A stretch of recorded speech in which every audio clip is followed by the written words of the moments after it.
Tama lang ang naging desisyon ng kapatid mo. Ano bang sinabi namin ng tatay niyo mula pa nung maliit kayo? Gamitin ang katangian sa kabutihan.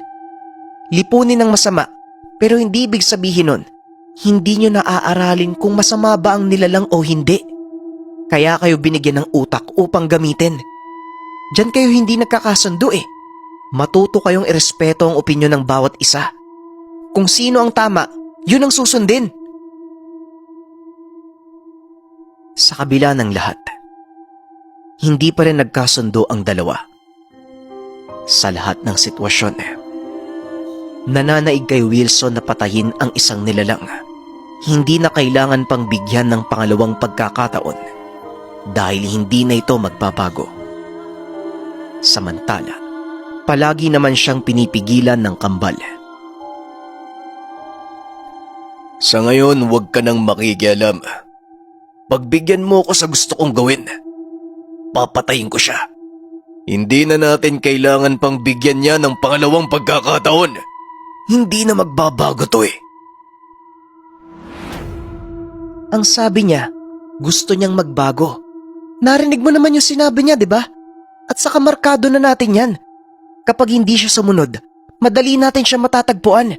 Pakawalan mo na. Ikaw sumusobra ka na. Kung hindi lang kita kapatid, matagal na kitang pinatay.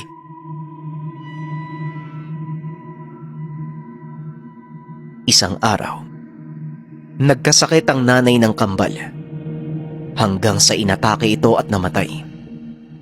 Dahil sa konsumisyon na ibinibigay ng kambal sa mga magulang. Matinding pagsisisi ang naramdaman ng magkapatid. Nag-usap sila. Inihayag ang saloobin sa bawat isa.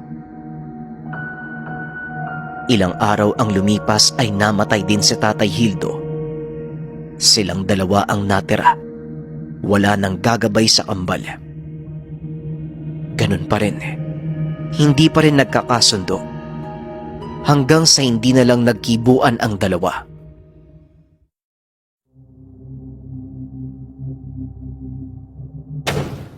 Hindi eh. Hindi nating kasalanan dalawa ang pagkamatay ng magulang natin. Walang ibang dapat sisihin kung hindi ikaw lang. Hindi ka kasi nakikinig eh.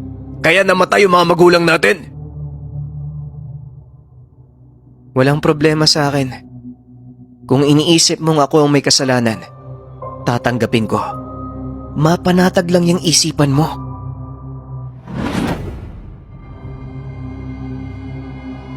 Teka, anong ginagawa mo? Papatayin mo ba ako?